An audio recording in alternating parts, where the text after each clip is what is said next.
Hi, my name's Phil Grove, and I'm a real estate investor. And we're here to talk about the different strategies that are available to homeowners for selling a home. Now, I work with other real estate investors and realtors all across North America, and together we collectively offer pretty much every solution you can imagine for buying or selling real estate with just about any seller in just about any situation. And we're going to go through in this brief video all of the different options and trade-offs that a homeowner today has for selling a home. And hopefully this will allow you to make a better decision as to which option would be best for whatever your situation is. Now, I can tell you that I've worked in a lot of different real estate transactions with a lot of different buyers and sellers, and I know a little bit about real estate. One thing I know about selling a home, for example, is pretty much everybody wants exactly the same thing. Everybody wants to sell their home as quickly as possible, and everybody wants to sell their home for as much as possible. And I can certainly understand that. I'm just like everybody else. But the truth is, when you sell real estate, it doesn't always work out that way. I always like to say that selling real estate, selling a home these days is kind of like winning the lottery, right? You can get the $1 million, but they pay you out over time. Or you can say, I want the lump sum, I want it right now, and you get it right now, but it's a lot less than $1 million. And when you sell a home, you've got a lot of different ways you can sell the home too. Some of them are quick, but you get less money. Some of them you get more money, but it takes time. Now, fortunately, there are many different strategies in between as well, and some creative strategies as well. So we're going to go through all of the different options that today's homeowners have to sell a property so that, again, you can see what the different options are and make an informed decision as to which option might be the best for you and your situation.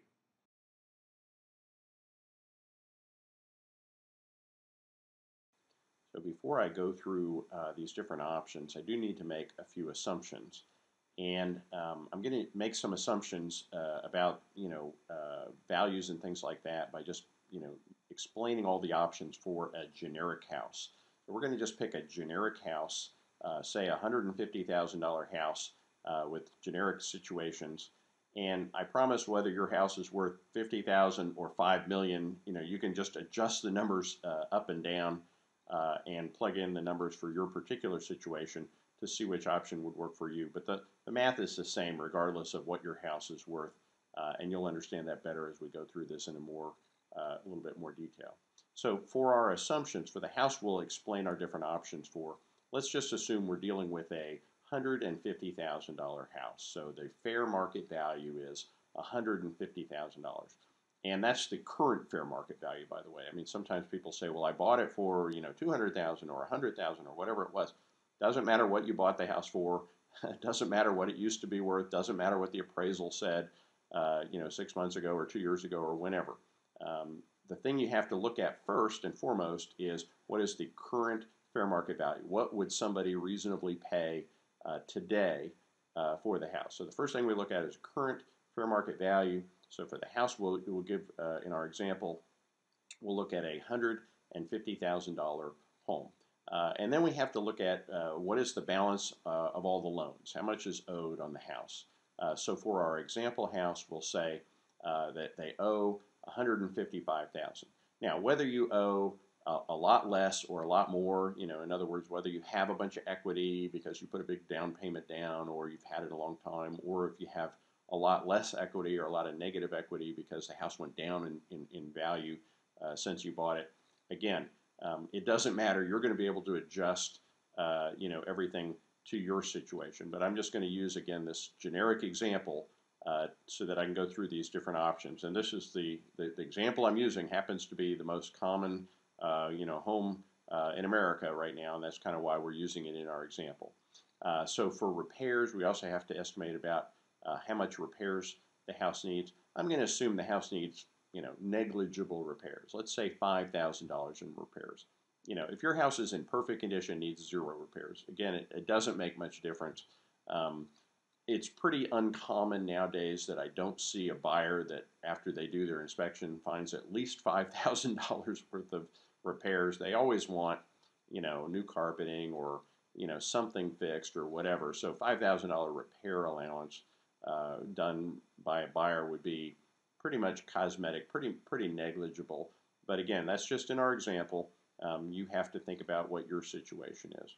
And then the last assumption we're going to make is that this is if you sell it normally, then normal closing and sales costs apply. In other words, the cost to sell a home, when you close it, costs about 2% in closing costs, about 6% real estate commissions, and nowadays you're going to have to pay about 2% of buyer closing costs. So the entire cost of sales, the cost to the seller to sell a house, is about 10% of whatever the offer is from the buyer.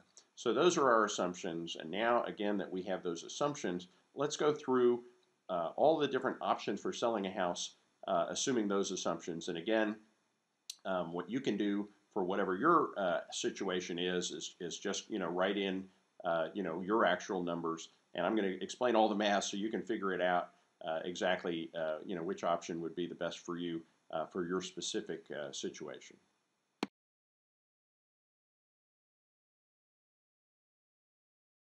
The first option we're going to talk about is selling your home to a cash buyer. If you want to sell your home quickly, and most people do, one of the very fastest ways to sell a home is to a cash buyer.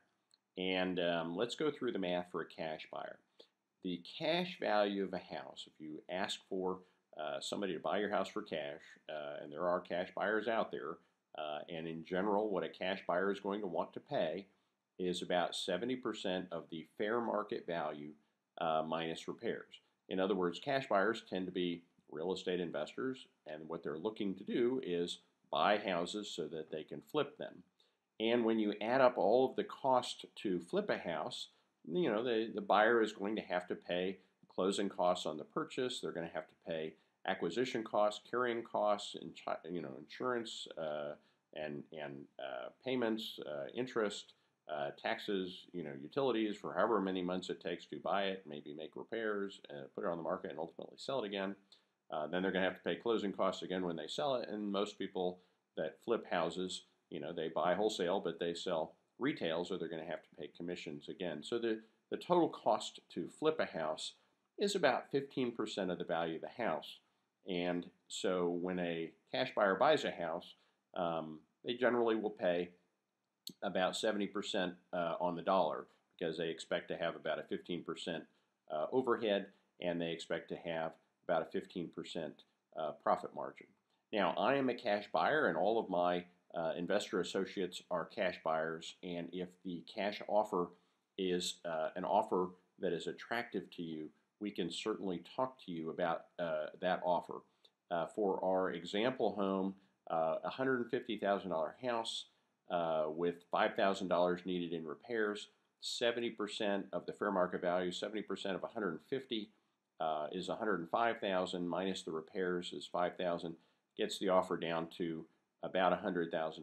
That's what the cash offer would be on a home. Does this hurt your credit? No. You can sell a home to a cash buyer and there's no impact on your credit. How long does it take? Well, that's the good news. It takes very little time to sell a home to a cash buyer, typically a few weeks. Most cash buyers, we advertise ourselves with We Buy Houses signs. We can generally buy a house in even under a week, but certainly less than 2 weeks. Of course, the downside of a cash offer is, in our generic example, the seller will have to bring to the closing the difference between the loan amount and the offer. In this case, that would be about $55,000. So this is an option that is very fast, but depending on the amount of equity you do or do not have in the home, it's going to basically give you the least amount of money, or if you don't have much equity, it would cost you the most. So this is the lottery example of taking the lump sum.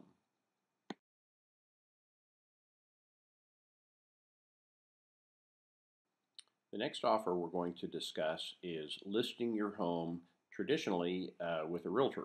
I work with a number of different realtors, and we can certainly find a realtor to help list your home. And when you list a home, here's what you can expect. And again, we'll go through this for our generic house. The offer that you would expect to see would be basically the fair market value um, minus any repairs that are needed. So this house that we're talking about, its fair market value is $150,000. It needs $5,000 in repairs. So you would expect to see an offer for $145,000. Now, obviously, the market's a little tough out there, and you may not get a full fair market value. But if you do wait long enough, you would expect to get the fair market value. After all, the definition of the fair market value is what will you actually get in terms of an offer. So on this house, we'd get a fair market value of $145,000. If you sell a home traditionally, it does not impact your credit. Kind of the downside of selling traditionally is it tends to take a long time. Right now, across North America, there's more than 6 months of inventory for most homes. So that means that on average, it takes more than 6 months to sell a house. Now, there's a little bit of a luck element involved, so, your mileage may vary. It may be a little faster, maybe a little slower. Certainly, if you drop the price more, it tends to sell faster. If you want full fair market value, it tends to sell slower. And in this scenario, with a $150,000 home, what the seller is going to have to do is they're basically going to have to take a minor, that $5,000 concession in order to cover the repairs. That's reflected in the value. And then, of course, the seller has to pay all of the normal selling costs, which are about 10% of the offer, which would be about $14,500. So $14,500 plus the $5,000 repairs. The seller would probably bring about $24,500 to the table. So the listing option in this generic house example takes 6 months plus or minus and requires about $24,500. However, it does not impact your credit.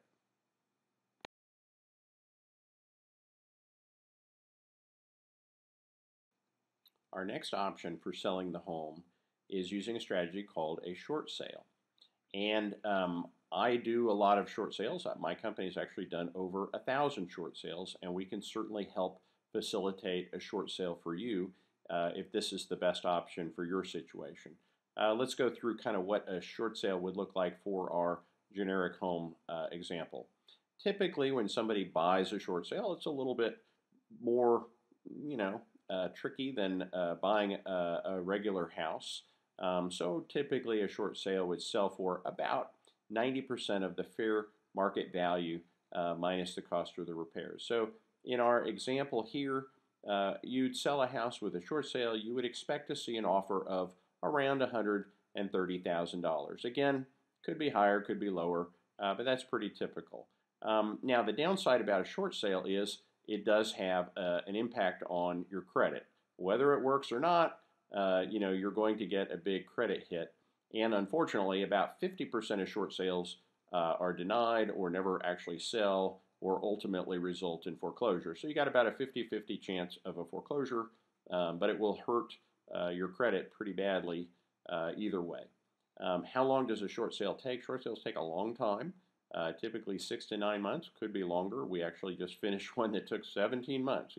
It can be a little faster too. There's an element of variability and luck involved.